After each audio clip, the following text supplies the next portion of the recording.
At 9 o'clock on Monday morning, my boss announced that his 29-year-old mistress had been promoted into the job I had spent 3 years earning. At 9:20, she moved into the office beside his. At 10 o'clock, she presented my work to the executive team and called it her strategic vision. I said nothing. Not because I was weak, because 12 days later she would have to present that same system to a client worth $40 million. And unlike our executives, that client was not going to be impressed by beautiful slides. They were going to ask how it actually worked. Before I take you into that room, and I am going to take you into that room question by question, I want to say one thing to the people this story is actually about. If you have ever done the work and then watched somebody else do the talking, this channel is for you. Subscribe. It costs you nothing and it tells me to keep making stories about the people who build the thing instead of the people who present it. And while you're down there, tell me in the comments, have you ever had to sit in the back row of a meeting while somebody presented your own project? I read all of them. Some of them are worse than mine. Now let me start where this actually started. 3 years earlier, 2:47 in the morning. The first time Atlas almost died, it was 2:47 in the morning and I was sitting on my kitchen floor with a laptop balanced on a cereal box, watching a warehouse in Ohio order the same 400 pallets of bottled water 6 times in a row. Not a typo. 6 times. The system was so confident, so calm about it. Every 11 minutes it looked at the same gap in the inventory count, decided nobody had solved it yet, and helpfully solved it again. By sunrise, on paper, that distribution centre had committed to $2.4 million of water.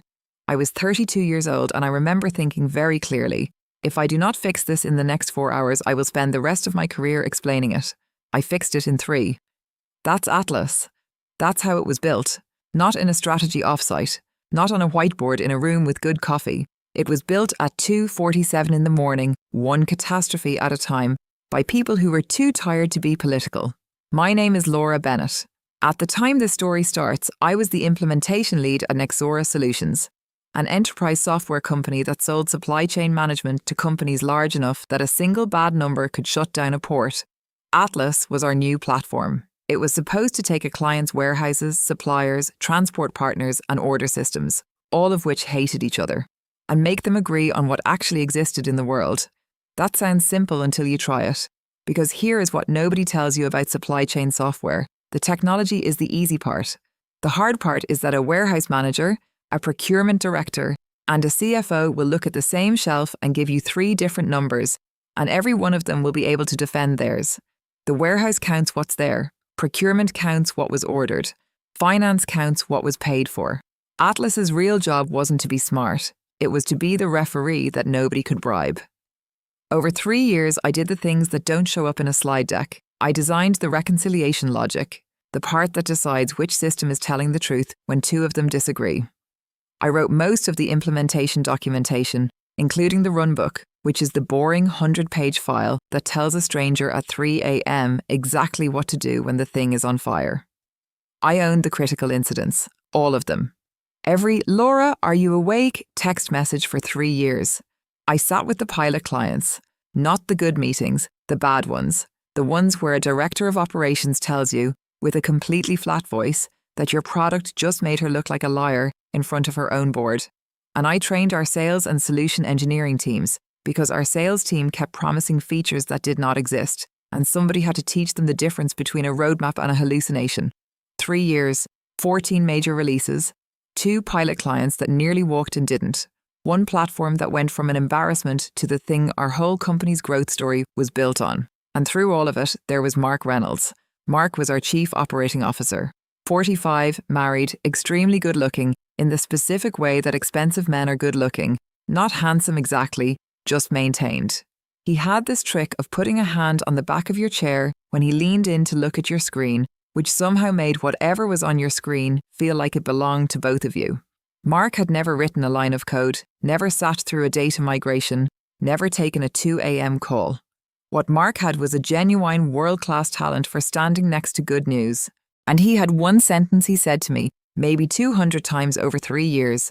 "I'll handle the executive side. You just focus on building it well."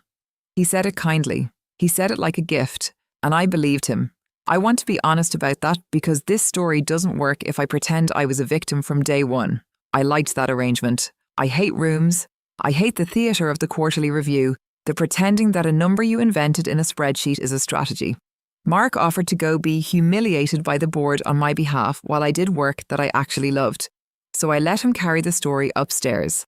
And every quarter, in a room I wasn't in, the story got a little smoother, a little simpler. And in every simple story, there's a hero. I found out later what he'd been saying. Not lying. That's the thing. Mark almost never lied. He just used a very particular grammar. When we architected the reconciliation layer, the approach I pushed the team toward, I made the call to slow down the pilot. He didn't make that call. I made that call at 11 p.m. on a Thursday, and he told me the next morning that it was aggressive, but he'd support it, then own it. 2 different verbs, 6 months apart, and nobody in the room to notice the switch. 3 years I let him walk into that room without me. I thought he was shielding me from the spotlight. I didn't realise he was learning exactly where to stand when it turned on. Sophie Lane started in March, project manager, 29. She came from a mid-sized consultancy, the kind that teaches you to say, let me play that back to you, and I want to make sure we're solving the right problem. I want to be fair to Sophie, because a lot of people who tell stories like this one don't bother. Sophie was not stupid. Sophie was, in one specific way, better than me. She could take something I'd spent 8 months building and explain it to a room in 90 seconds, and the room would understand. I'd watched executives glaze over while I explained data precedence. Sophie would say, think of it as a courtroom. Every system gets to testify, but only one of them is under oath, and 3 VPs would nod at once. That's a real skill. I've never had it. I don't resent people who do. What I came to resent was what she did with it. The first month she was helpful. She organised the implementation calendar, which had been a disaster. She chased vendors. She fixed a status reporting process that I had been quietly ignoring for 2 years. The second month, she started asking me to walk her through things. We'd get coffee. She'd bring a notebook, an actual paper notebook, which flattered me more than it should have. And she'd say, okay, explain the reconciliation service to me like I'm a client. So I did, for an hour. And she wrote it all down. Then, can I get the implementation deck? Just the source file. I want to build some comms materials off it.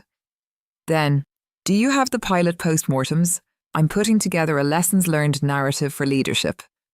Then, would you send me the architecture diagrams, the originals, not the PDFs? I might need to reformat. Every single one of those requests was reasonable. That's what I need you to understand. If you replayed any one of them in isolation, I would ask you what my problem was. But somewhere around month 4, I sat in a leadership review and heard Sophie say a sentence I had written, not a similar sentence, mine. Word for word, including a slightly awkward clause I'd always meant to fix. We don't automate the decision, we automate the evidence. I'd written that at midnight, 11 months earlier, in a document with my name on the cover page. She said it, and Mark said, that's exactly right, and looked around the table like a man showing off a horse he'd bought. The other thing I noticed in month 4 was smaller. Sophie started travelling with Mark. Client visits, mostly, Chicago, Dallas, twice to Seattle. Which was normal. Project managers travel with executives. But there was a Thursday in July when Mark's calendar said Dallas, client exec dinner. And I knew there was no client exec dinner because I had rescheduled it myself the previous Monday, and the client's VP had been in Lisbon that entire week. I remember looking at that calendar entry for a while, and then I did the thing I had done my entire career, the thing that is both my greatest professional strength and the reason this story happened at all. I decided it wasn't my problem, and I went back to work. In September, the company posted an internal role, Director of Implementation. I found out from the mass email like everybody else, which should have been my first sign. But the second email I got was from Daniel Price, our lead engineer, and it just said, congrats in advance. Daniel had been with me since the beginning. He was the person who found the 6 orders of water bug at 2:47 in the morning and called me instead of waiting until business hours, which is a form of love in our industry. By lunchtime, 4 different people had congratulated me. Not good luck, congratulated. Because in the way that companies work, everybody already knew. I was the only person who had ever run an implementation at Nexora end to end. Every process the new director would own, I had written. Every client who would take that director's call had my cell number already. So I did what you do. I put together a plan. I spent 2 weekends on it. Not a slide deck, a real plan, because I am constitutionally incapable of doing the smart thing. 4 pillars. 1. Standardize implementation. We had 11 clients live and 11 different ways of going live, because every deployment had been a heroic improvisation. I wanted a repeatable 90-day sequence with gates. 2. Cut post-handover defects. Our number was embarrassing. 41% of critical incidents were happening in the first 60 days after a client went live, which meant we were shipping problems and calling it delivery. 3. Build a client enablement team. Half our bugs weren't bugs. They were clients using the system in ways nobody had taught them not to. 4. Build bench depth.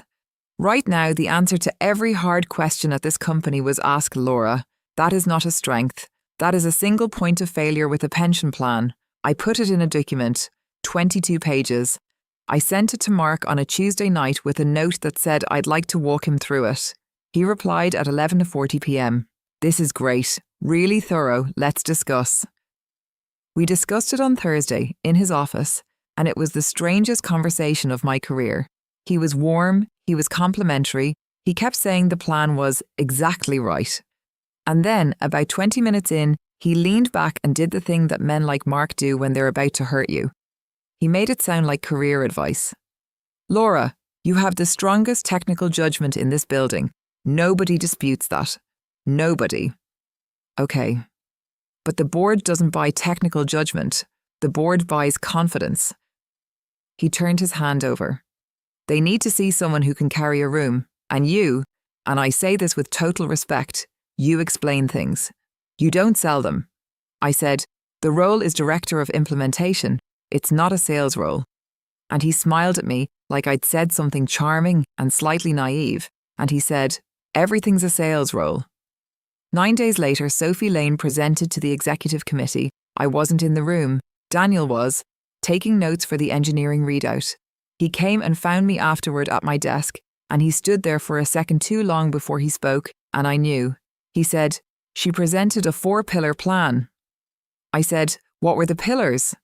He told me, standardize implementation, reduce post-handover defects, client enablement, bench depth, the same 4, the same order.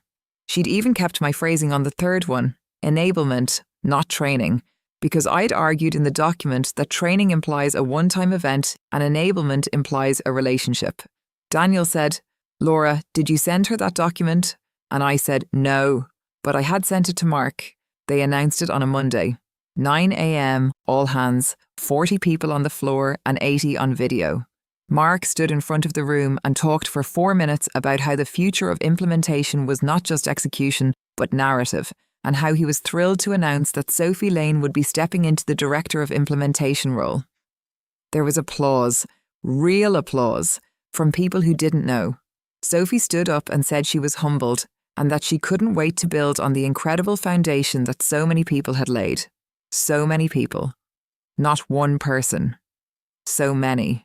I clapped. I want to be clear about that. I stood there in the third row and I clapped because 40 people were about to look at me and I had already decided what my face was going to do. By 9:20, her boxes were in the office next to Mark's. They'd already moved her.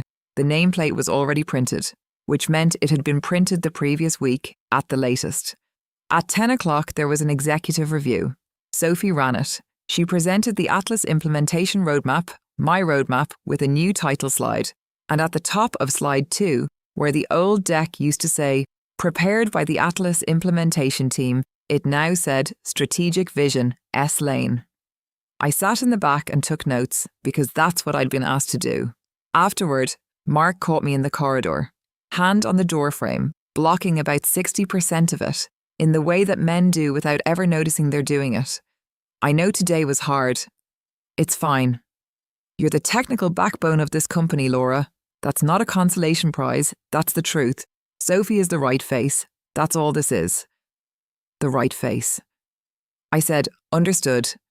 And I went back to my desk and I did not cry, and I want to be honest about why. It wasn't strength. I was too busy running the math, because something didn't add up. Mark was a lot of things, but he was not reckless. Promoting a 9-month hire over a 3-year lead with no search with the nameplate printed in advance. That wasn't favoritism. Favoritism is lazy. That was risk. Mark didn't take risks unless the alternative was worse. So I stopped being angry and I started paying attention. The celebration dinner was that Friday. Restaurant downtown, 30 people, company card. I saw it at 8:40 p.m. Sophie was on Mark's left. She reached down for her napkin and her hand didn't come back up. It stayed under the table, resting on his forearm for maybe 4 seconds, and his sleeve moved and neither of their faces changed at all. 4 seconds. That was it. That was the whole thing. But once you see it, you can't stop seeing it. And over the next 3 weeks, the rest of it arrived on its own, the way these things do, because people who think they're being careful never are. An expense report Mark forwarded me by mistake, asking me to approve it while he was travelling. 1 hotel, 2 nights, 1 room, 2 breakfasts. Seattle, a week, when the Seattle client had been in a company-wide shutdown. A text message that came to me instead of her, at 10:14 on a Tuesday night, in the lobby whenever you're ready, followed 90 seconds later by, sorry, wrong thread. Calendar entries for site visits to sites that were closed. And then, on a shared drive that nobody had bothered to lock down, in a folder called Transition, a document Sophie had written to Mark. Bullet points. Draft notes for a conversation. Not for me, not for anyone. 1 line, 3rd bullet. Once I have the title, we can start reducing Laura's visibility with the client accounts. I read that line about 11 times, because up until that sentence, this was an ugly, ordinary story. A man promoted the woman he was sleeping with. That happens every day in every industry on earth, and it is grubby and unfair and survivable. That sentence was different. Reducing Laura's visibility with the client accounts. That wasn't a promotion. That was a plan. It started 9 days after the announcement, and it was almost impressive how systematic it was. 1. The case studies. We had 4 published client case studies on the Atlas platform. All 4 had a credits line. All 4 said implementation designed and led by Laura Bennett's team, Nexora Solutions. Within 2 weeks, all 4 said led by Sophie Lane, Director of Implementation. Not the team, not Nexora. Her name, singular, on work that had finished before she was hired. 2. The client meetings. I was removed from the standing calls on 6 accounts. The calendar invites just stopped. When I asked, Sophie explained that leadership wanted a single point of contact to reduce client confusion, and that she'd loop me in for anything deeply technical. 2 of those clients emailed me privately within a month asking if I'd left the company. 3. Daniel. Sophie instructed him that all technical escalations should route through her, not copy her, through her, which meant that when a client had a problem, the information would go from the engineer, who understood it, to the director who didn't, to me, and then all the way back. Daniel said in a message to me, and I have never loved a sentence more, so if the building is on fire, I should email the person who's never seen a fire. 4. And this is the one that mattered. This is the one that ended up ending careers. Sophie edited the runbook. The runbook is the operational document. It's not marketing. It's the file that a stranger opens at 3 a.m. when a distribution centre goes dark and 40,000 orders are stuck in a queue. It is, in the most literal sense, the safety document. In section 4.3, reconciliation conflict, manual arbitration. There was a paragraph I had written and rewritten maybe 30 times because of the water. Because of Ohio, because of 6 orders at 2:47 in the morning. It said that when the system detects 2 orders with different identifiers but overlapping intent, it must not auto-merge them. It must halt, flag them into an arbitration queue, and require a named human approver before either order proceeds. Sophie deleted it, not the whole section. She kept the heading. She replaced the paragraph with, Atlas resolves conflicting order intent automatically through intelligent reconciliation, minimizing manual intervention. I found out because Daniel came to my desk holding his laptop like it was evidence, which, as it turned out, it was. He said, "Did you approve this?" I read it twice. I said, "No." He said, "It's live. It's in the client-facing version. It went out to 2 prospects last week." I asked him why she would do that, and Daniel, who is an engineer, and who therefore says the true thing instead of the polite thing, said, because requires a human sounds like the product doesn't work. That's it. That's the whole reason. She removed a safety control from an operational document because it was bad positioning. Mark's response, when Daniel raised it, was a Slack message that I have thought about probably once a week ever since. Let's not litigate doc formatting. Sophie owns the narrative layer now, standardizing how we present leadership on these assets. The narrative layer, that's what he called it. I did not send an angry email. I did not go to HR. I want to explain that decision because a lot of people watching this are going to think it was cowardice, and some of you have been in exactly this position and you know that it isn't. Here is what happens if you go to HR in month 1. HR opens a file. HR interviews Mark, who is a COO with 14 years at the company and a talent for sounding reasonable. Mark says, Laura was passed over and she's taken it hard, and I'm concerned it's affecting her professionalism. And now there are 2 files, his and yours. And only one of you has a title. So I didn't fight it, I preserved it. Over the next 3 weeks, I did the least dramatic thing a person can do. I opened a folder and I filled it. Every prior version of every Atlas document, exported with metadata intact. Not screenshots, exports with edit histories, author fields and timestamps. Every email in which Mark had assigned me a deliverable going back 3 years. Laura, can you own the reconciliation architecture? Laura, you're the lead on the Meridian pilot. His words, his account, the full version history of the runbook, including the diff on section 4.3, showing the author, the date, and the deleted paragraph. The pilot postmortems, all signed by me because I'd written them, and because in incident reports we sign things, because if nobody signs it, nobody fixed it. Meeting minutes from 31 client sessions with attendee lists. It took 11 hours total. I did it on evenings and one Sunday. I did not think of it as building a case. I thought of it as the same thing I always did. If you don't write down what happened, someone else will write down what should have happened. In October, Nexora made the final round for the largest contract in company history. Halstead Group. Retail, 2,400 stores, 9 distribution centres, roughly 11,000 active suppliers. A 4-year implementation and support agreement worth $40 million and, more importantly, a logo that would have let our sales team walk into any room in North America for the next decade. We had made the shortlist of 2, and then the Halstead Procurement Office sent through the agenda for the final evaluation, and there was a line in it that changed everything, and nobody at Nexora understood what it meant except me. Under Session 3, Technical and Operational Assessment, it said, Nexora is requested to have the individuals responsible for the design of the Atlas implementation architecture present in person and available to respond directly.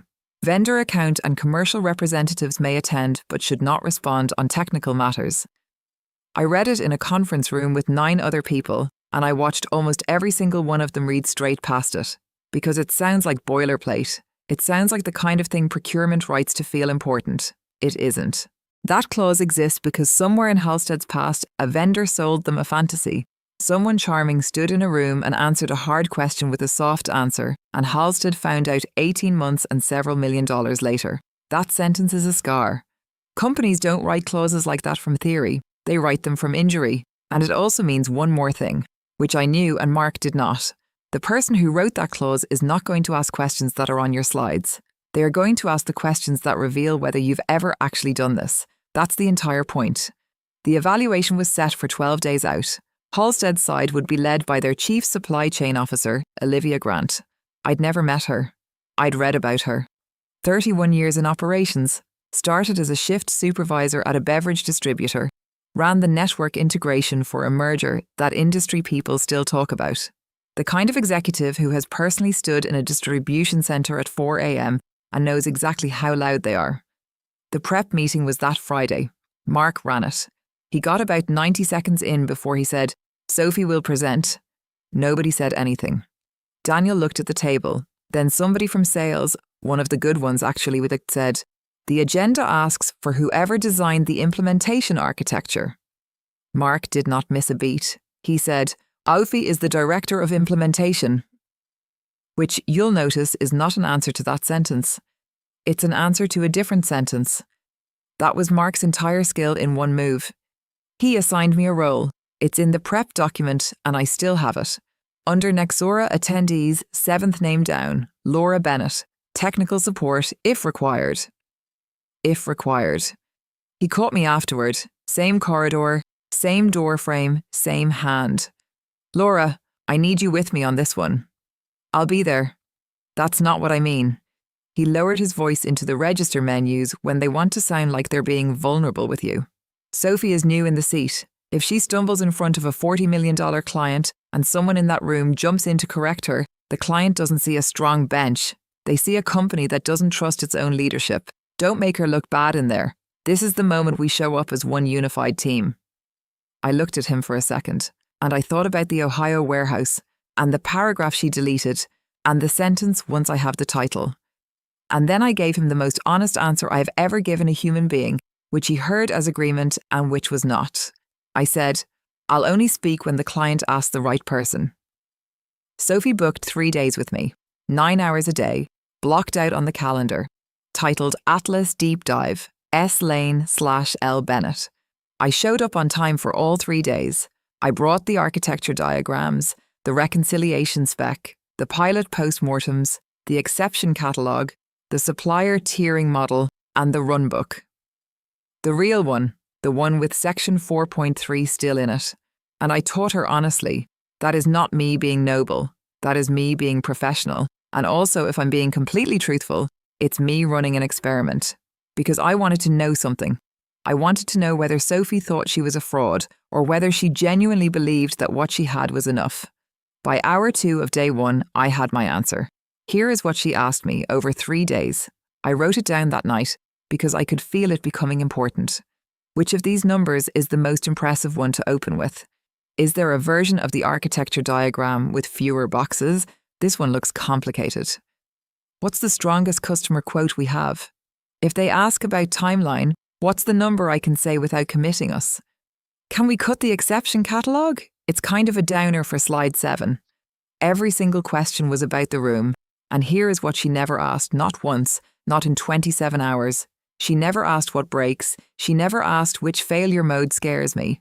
She never asked what a client has to change about their own operation for this to work, which, by the way, is the single most important question in enterprise implementation, and any client who's been burned before will ask it in the first 10 minutes.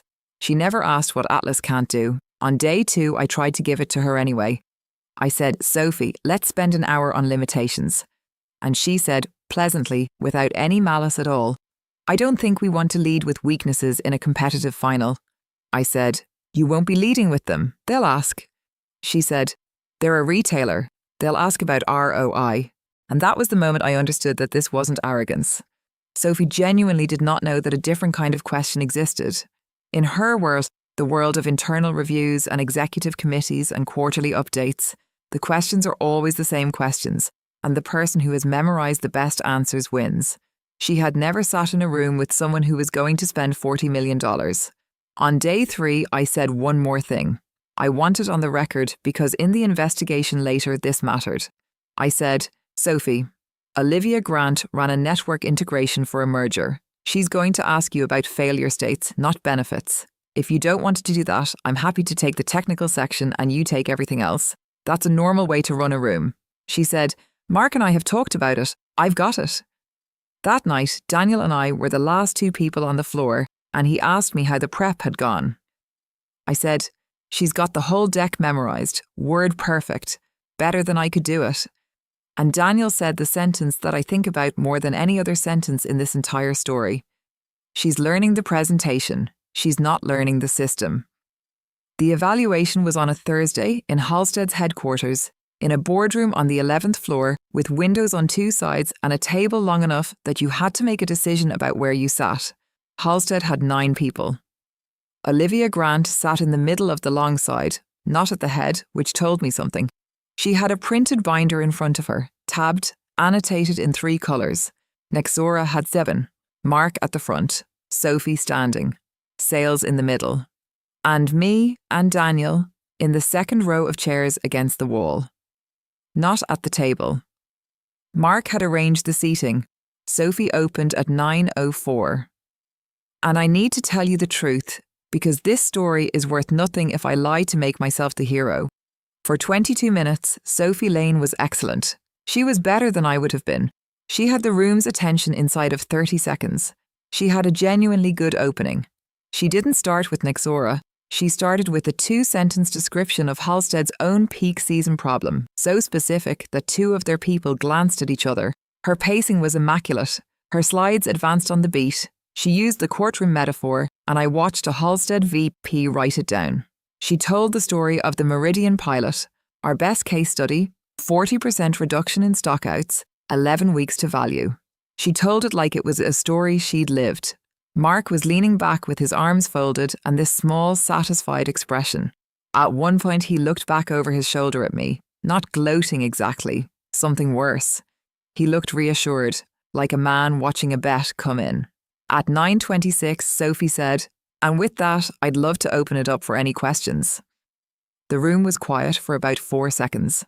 Then Olivia Grant put a hand flat on her binder, without opening it, and said, "Thank you. That was a very polished presentation." And I felt the temperature in the room change, because I have heard that exact sentence, in that exact tone, 4 times in my career, and it has never once been a compliment. Then she said, "Let's talk about what happens when it doesn't work." One of our distribution centres loses connectivity for 6 hours, not a clean failure, a partial one. It's still generating orders locally, we just can't see them. When the link comes back and that data lands, walk me through exactly how Atlas handles duplicate orders. Sophie smiled. She was still on solid ground, she thought. She said, "Great question. Resilience is really at the heart of the Atlas architecture. The platform is built to be fault tolerant. So in a scenario like that, the reconciliation engine takes a holistic view of the incoming data and intelligently resolves conflicts to ensure a single source of truth." Nobody wrote anything down. Olivia said, "Sure, how?" Sophie said, "Sorry? How does it resolve them, mechanically?" And Sophie said, "I'd have to get you the specific technical detail on that, but the outcome is that duplicates are eliminated." Olivia nodded slowly and said, "Okay, second question then. Where does source precedence live?" Silence. "Which layer?" Olivia said. "In your architecture. Where does the precedence rule set physically sit?" Sophie looked at her slides. There was no slide. And I watched her do the thing that everybody does, exactly once before they learn not to. She guessed. Sheem said, "That would sit in the integration layer." And Olivia Grant wrote something down. That was the first thing she'd written in 26 minutes. It kept going. That's the part people don't expect. It wasn't one killer question and a collapse. It was 11 minutes of steady, unhurried, completely professional dismantling. Olivia never raised her voice. She never got sharp. She asked the way a mechanic asks about a noise. "Your Meridian pilot, your public case study says value in 11 weeks. Your own release notes suggest there was an earlier pilot before that one. What happened to it?" Sophie said the earlier phase had been a learning cycle. "What did you learn?" "That there's real value in a phased approach." "About what specifically?" "About change management." Olivia let that sit for a second. Then, 11,000 suppliers. A meaningful percentage of ours can provide an API and won't in this decade. Some of them send us a PDF, one of them faxes. How does Atlas handle a supplier with no integration capability? Sophie said we had a flexible onboarding framework. Under what conditions should a client disable automatic synchronization? Sophie said the platform was designed to run continuously. And Olivia said, "That's not an answer to my question. That's an answer to a different question." Mark stepped in. I have to give him credit. He read the room correctly, which is his one genuine talent. He leaned forward, did the warm laugh and said, "Olivia, I think what we're hearing is a request to go a layer deeper on the technical detail, which we're absolutely happy to do. From my perspective as COO, what I'd say is that our architecture philosophy has always been resilience first." And Olivia Grant said, without any edge in her voice at all, "Mark, I don't want a philosophy.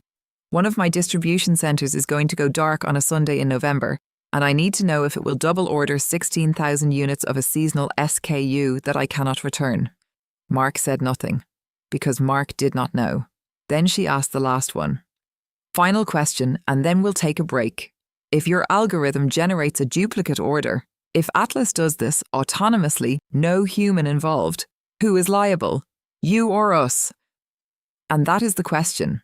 That is the one.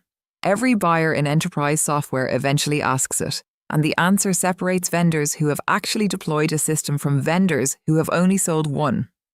Sophie said, "We'd work through that collaboratively as partners," and Olivia Grant closed her binder.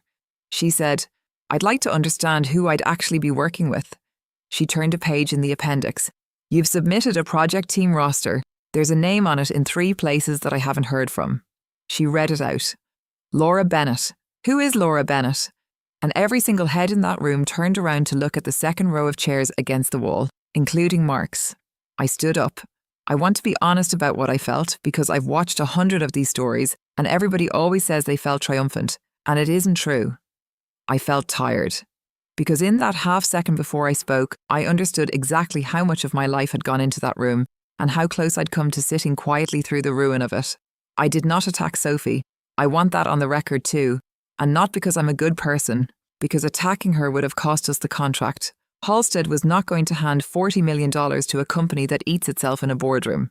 I said, "My name is Laura Bennett. I led the technical implementation team for Atlas. I designed the reconciliation architecture and I wrote the implementation runbook." Olivia said, "Then I'll ask you the same questions." I said, "Please." And I gave them the answers. On the 6-hour outage. Atlas does not treat reconnection as a merge. It treats it as an arbitration event. Every order line carries an idempotency key generated at origin, the DC identifier, a local sequence number, and a hash of the originating timestamp. When the link comes back, Atlas doesn't ask, "Is this new?" It asks, "Have I seen this key?" Exact duplicates collapse into one automatically silently at machine speed, but that only solves half of it. The dangerous case isn't the exact duplicate, it's the intent duplicate. The DC created an order offline, and meanwhile corporate saw a dark node and raised a substitute order to cover it. 2 different keys, same actual intent. 16,000 units of a seasonal SKU. Atlas does not auto-merge those. It halts them into an arbitration queue and requires a named human approver before either order proceeds, with a 4-hour response SLA and an automatic escalation path. And I told them why, because they'd earned it. Because in year 1 on a pilot, we let the system resolve intent duplicates programmatically, and it created 900 pallets of phantom inventory across 3 sites, and a woman named Denise, who ran a distribution centre in Ohio, had to explain that to her own board, and she did not deserve that. So the honest answer to your question, I said, is Atlas will not double order your 16,000 units, not because the algorithm is clever, because we took that decision away from the algorithm on purpose after it got it wrong. On source precedence. It does not live in the integration layer, it lives in the reconciliation service, which sits above the integration layer and below the order management API, one service, one rule set, one place to look. And it was in the integration layer for the first 18 months, and that was the single worst architectural decision we made. When precedence lives with the connectors, every new supplier connector relitigates the rules, and after 2 years you have 11 different definitions of authoritative, and no one who can tell you which one is running. The rule set itself, physical count events win, then DC system of record, then supplier advance ship notice, then planning forecast. Timestamp is a tiebreaker only, never a primary rule, because supplier clocks lie and half of them are in the wrong time zone. On the first pilot, it failed and we should have called it that in our materials instead of a learning cycle. It failed because we designed for the suppliers we wished existed. Nearly 40% of that client's supplier base could not send structured data. We built a beautiful integration platform for a world where everyone has an API, and then the actual world showed up with a fax machine. The fix is a normalization tier and honest supplier tiering. Tier 1, real API, near real time. Tier 2, flat file over SFTP with a contractual delivery window. Tier 3, manual or OCR assisted with a human confirmation step. And then the part vendors don't say out loud, your Tier 3 suppliers will never be real time, ever. Not with us, not with anyone. So you plan around a 24-hour lag for those lanes, and you build your safety stock accordingly, and anybody who tells you otherwise is going to be gone before you find out. On when to disable sync. 3 conditions. During physical inventory counts, because scan events and system events will fight and the system will chase a number that's still moving. When a supplier's malformed record rate crosses 2% over a rolling 24 hours because bad data propagates faster than good data. And during cut-over weekends. And the kill switch is per lane, not global. That's deliberate. Global kill switches don't get used because using one is a career-defining event and no operations manager will pull it at 2 a.m. on a Sunday. Per lane switches do get used, which means problems get contained at the lane instead of spreading across the network while someone looks for a director's phone number. On liability, and this one I gave her straight because it's the only one that will ever matter in a courtroom. Nexera is liable for anything the system does autonomously without a human approval gate. Your organization is liable for anything a named human approved, which is exactly why the approval gates are not decorative and why I will fight anyone in my own company who wants to remove them for positioning reasons. They are the liability line drawn in software. We map every gate during implementation. Both sides sign the map before go live. If you don't sign the map, you will have that argument during an outage instead of before one. And I've seen that argument. It ends relationships. Then Olivia asked the last question, and it was the best one. What's Atlas's biggest limitation? I said, 2, one technical, one not. Technically, Atlas does not do true multi-echelon optimization. It will tell you what is happening across your network and it will enforce your rules, but it will not tell you the mathematically optimal safety stock position across 9 nodes. That's 18 months out on our roadmap, and I'd bet on 24. If a vendor tells you they do that today, ask them to show you a client running it in production and watch what happens. And the one that isn't technical, Atlas cannot fix an organization that doesn't want a single number. If 2 of your departments are compensated on different figures, they will keep separate spreadsheets, and my system will become the 12th version of the truth instead of the first. That's not a software problem. That's yours. And if you're not prepared to solve it, you should not buy this platform, from us or from anyone. The room was quiet.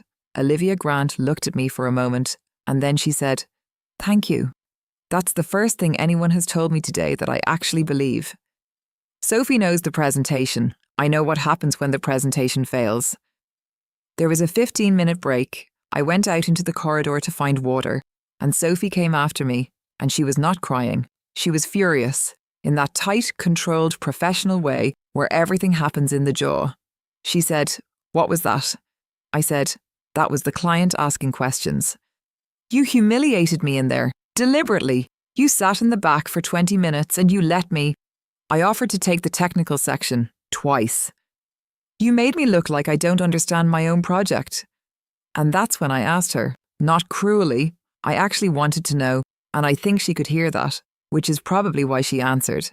I said, "Sophie, why did you agree to present a system you don't understand?" And she said it.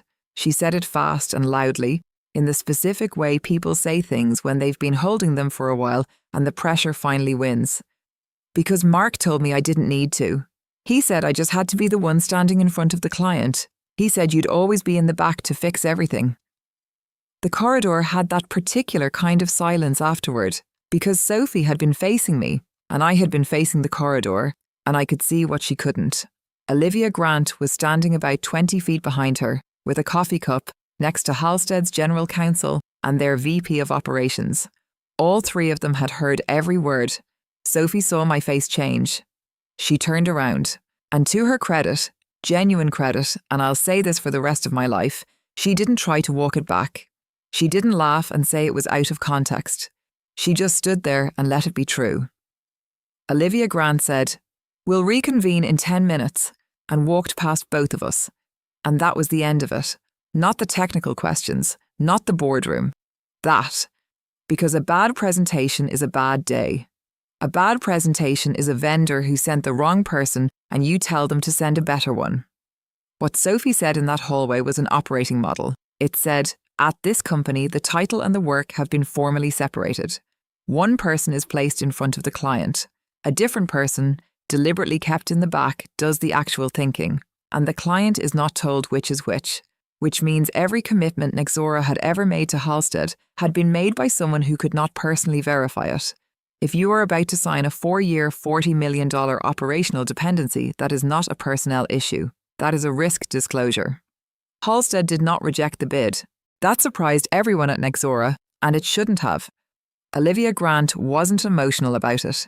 She had a problem to solve, and Atlas was, technically, the right product. What she wanted was assurance that the product came with the people. Her letter arrived on Monday. It was 4 paragraphs, and it was one of the most efficiently violent documents I have ever read.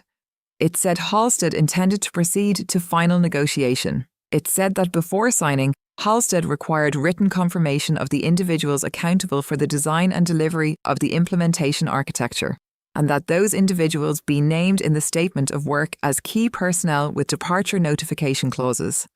And then paragraph 3, which is the one that detonated.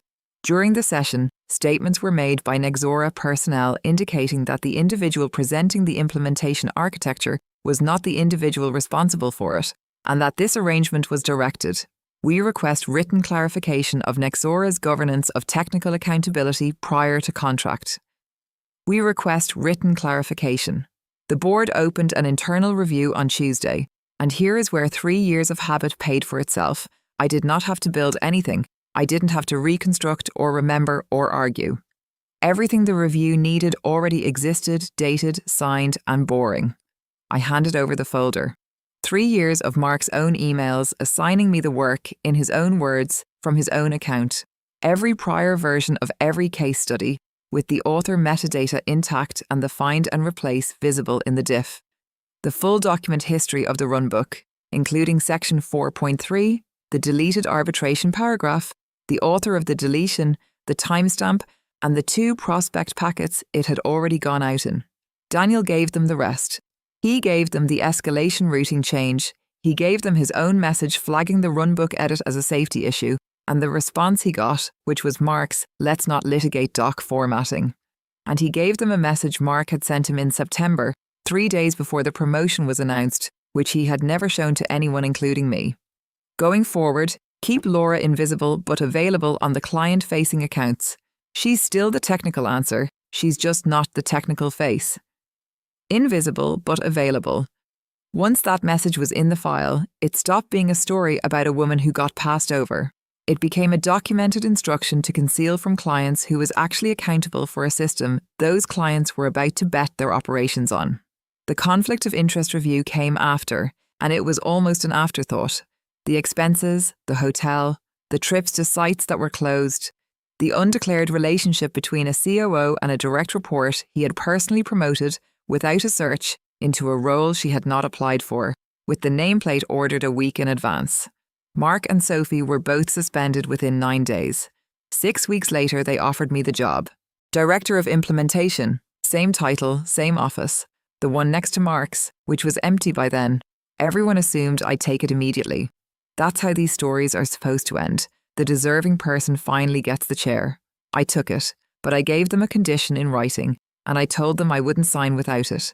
Not more money, not an apology. Every project at Nexora would carry a contribution record. 1 page maintained through the life of the work, updated at every milestone, visible to the client on request. 5 lines. Who designed it? Who built it? Who is accountable when it fails? Who is presenting it? Who fixed it at 3 a.m.? Those last 2 are separate lines on purpose. They will often be different people, and that is completely fine. Presenting is a real skill, and I have never been good at it. Sophie was better at it than me, and she always will be. The rule isn't that the builder must present. The rule is that the presenter may not become the builder in the retelling. And 1 line in the governance policy which I wrote myself and which the board approved without changing a word. No leader at Nexora may use the phrase "my team built" or "I architected" in any client-facing or board-facing material without the contribution record attached. It sounds petty. It is not petty. It costs about 4 minutes per milestone, and it makes an entire category of career impossible. About Sophie. I didn't push for her to be destroyed, and I want to explain why, because a lot of you are going to think I should have. In the review, Sophie cooperated completely.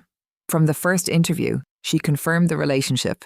She produced Mark's messages, including ones the company didn't know existed, ones that were considerably worse for him than for her. She admitted on the record that she had presented an architecture she did not understand and that she had been told she would not need to. She lost the title. She left the company. She did not get a reference from me because I wasn't going to lie, and she never asked for one, which I respect. But I told the board what I actually thought, which was this. Sophie was 29, 9 months into a company, and a 45-year-old executive with 14 years of tenure told her he would make her a director. She said yes to something she should have said no to. That is a real failure, and she paid a real price for it. She was not the person who designed the machine, she was the person the machine was pointed at. If you fire the 29-year-old and keep the system that produced her, you haven't fixed anything. You've just made the next one more careful. About Mark. Mark was terminated for cause. 5 findings. Undeclared conflict of interest, interference in a promotion process, retaliatory exclusion of an employee from client accounts, falsification of project documentation, and the one that actually ended him, creating material risk to a client contract through misrepresentation of technical accountability. He fought the 5th one hard. The first 4 he barely contested. He knew the first 4 were survivable somewhere else. He sent me an email about 2 months after. It was 3 paragraphs and it never once said sorry. What it said, in essence, was that he had always been my biggest advocate, that the situation had been more complicated than I understood, and that he hoped I'd remember the opportunities he'd given me. I didn't reply, not out of coldness. I just genuinely couldn't think of anything that was both true and worth typing. And Halstead signed. 4 years, $40 million, 15 months into it now. I'm named in the statement of work as key personnel, which means Halstead's legal team gets notified if I leave. Olivia Grant negotiated that clause herself. She and I have a standing call on the first Monday of the month. About 9 months in, at the end of one of them, she said something I've never forgotten. She said, I knew inside of 4 minutes that your girl hadn't built it. I asked her how, and she said, because she only told me what it does well. Nobody who's actually built something can stop themselves from telling you what's wrong with it. I used to think the most dangerous person in a company was the one who steals your credit. I was wrong. The most dangerous person is the one who convinces an entire organization that the people who create the value belong in the back of the room, and the people who are pleasant to look at belong in the front. Because credit theft is a crime against one person. It's ugly, it's personal, it's survivable. The other thing is a design decision, and once a company makes it, it will keep making it. In every promotion, in every deck, in every case study, forever, until something expensive breaks and somebody has to go find the person who was told to be invisible but available. At Nexora now, nobody presents a system they can't be questioned about. You're allowed to say we built this. You're allowed to say I led this. But if you get up in front of a client and say I built it, there is a 1-page document attached to your slide with the names of everyone who actually did. And if your name isn't on it, you have to say theirs.